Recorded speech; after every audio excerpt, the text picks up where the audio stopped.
Welcome, everyone. Welcome back to another deep dive. We're really excited today. Yeah, looking forward to this one. On behalf of the Great Awakening Report, we're welcoming all you truth seekers. Today, we're digging into the latest Truth Seekers briefing. This one's from July 18th. That's right. And it's all about answering questions, specifically the ones you, our subscribers, have been sending in, your most pressing questions. Exactly. So our mission really is to unpack this material, get to the heart of it, and help you understand the perspectives it's offering on some pretty big topics right now. Mm-hmm. Now, this briefing, it really pushes for, grounded, rational thinking, critical thinking. Right. It frames it as the key, the foundation for discernment in these times. Yeah, like stepping back, being an observer, noticing maybe where emotions get pulled in, and consciously choosing where you put your energy. It positions itself as a kind of conscious guide through what it calls the Great Awakening. And it definitely challenges those, let's say, mainstream narratives. It encourages that critical thinking, that discernment, and aiming for higher consciousness. Absolutely. The material offers a very distinct lens, doesn't it? Mm-hmm. A different way to view what's happening. So the aim today for you listening is to hopefully gain some truth, some clarity, maybe a deeper understanding by, well, connecting the dots, as the source puts it. On everything from geopolitics, disclosure narratives, your own personal awakening, even spiritual practices. It's all about navigating these, well, transformative times. Okay, let's dive in then. This deep dive, it focuses on 5 key questions from the source, kind of encapsulating the big stories from the past week through its particular lens. Oh, good. First one up, and I know a lot of people are talking about this.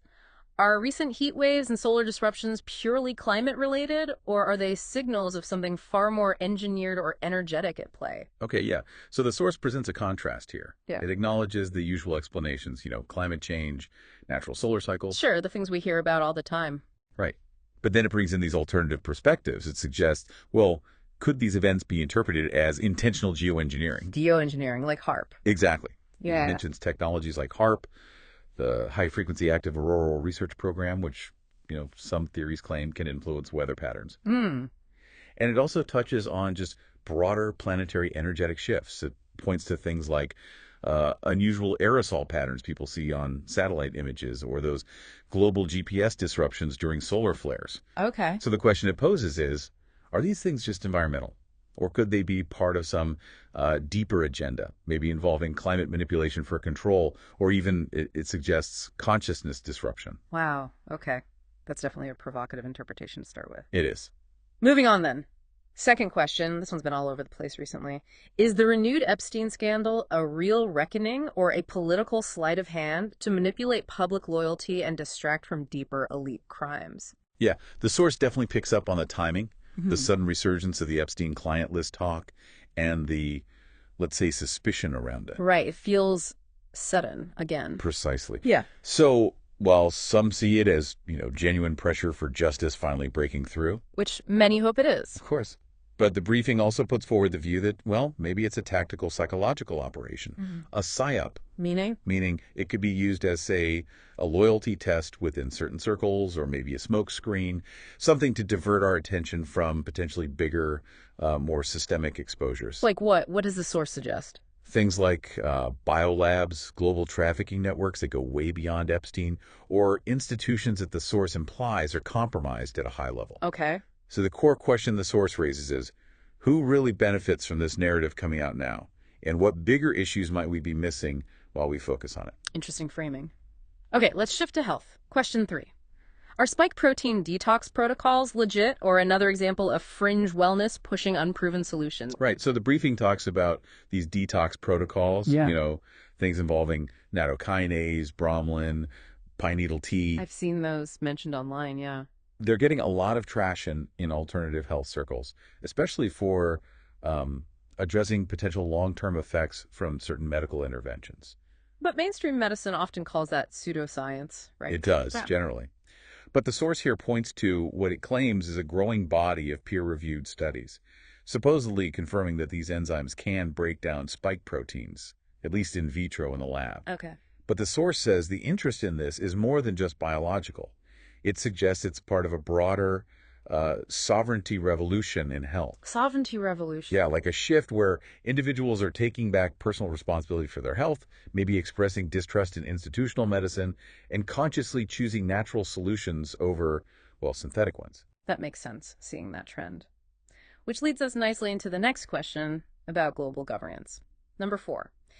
Is the WHO pandemic treaty about future health preparedness or a framework for a global technocratic control system? This is a big one. The source brings up critics, like Dr. Francis Boyle, for instance, who argue pretty strongly that this proposed WHO accord is a direct threat to national sovereignty. How so? Well, the argument is that it could give unelected global bodies the power to impose lockdowns, mandate vaccinations, maybe even override constitutional rights during health emergencies that they declare. So while the WHO presents it as just essential pandemic readiness. Which sounds reasonable on the surface. Exactly. But skeptics, according to this briefing, see it very differently. They describe it as a potential blueprint for a kind of medical police state. Wow. Possibly the next step towards implementing things like digital IDs, more travel restrictions, centralized biopower, as they call it. So the question posed to the audience is basically, is this really about health, or is it global governance wrapped up in the language of public care? That's the core tension the source highlights, yeah. Okay. And the 5th question for this week delves into social dynamics. Are protest movements today truly organic?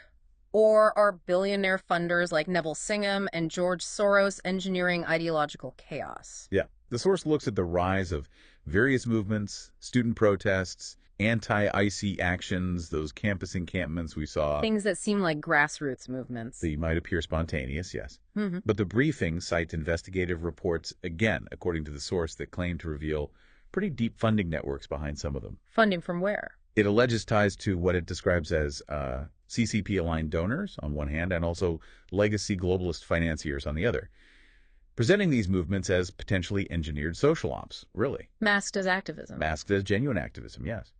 With the suggested goal being to create unrest, divert young people's energy into identity conflicts, polarize politics, and push anti-sovereign narratives. So the question becomes, are these movements really fighting for freedom, or, from this perspective, are they being weaponized against it? That's the critical question the source wants its readers to consider. Okay, so those are the 5 questions. Now, if we kind of zoom out, what's the bigger picture the source is painting here? Well, if you connect those dots, those 5 different areas, the source suggests a larger pattern is emerging. It uses the term controlled collapse of old systems. Controlled collapse, meaning not accidental. That's the implication, covering areas like media, medicine, education, government, even our food systems. It's presented not just as things breaking down, but as a deliberate restructuring. With what aim, according to the source? From this viewpoint, the aim is to concentrate power, silence dissent, and replace individual sovereignty with, well, surveillance and control, often disguised as safety or necessary reform.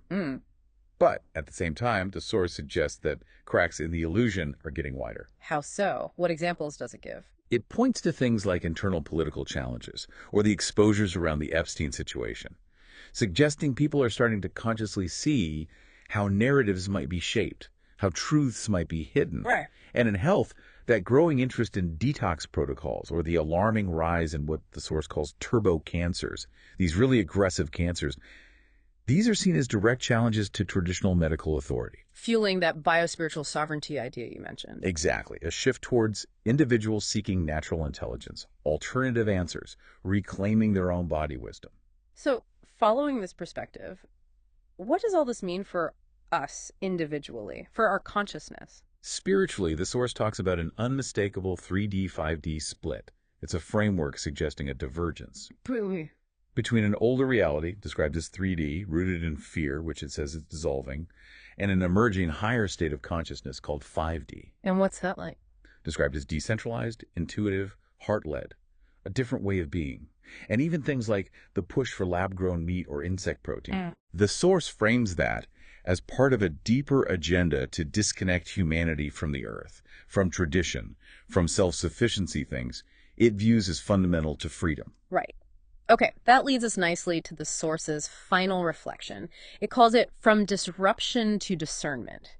It basically says that these headlines, if you look at them through awakened eyes, as it puts it, They don't have to show chaos. They can show clarity. Not collapse, but cleansing. Exactly. Not fear, but a call to remember who we are. And it states very clearly, the Great Awakening is not coming. It's already here.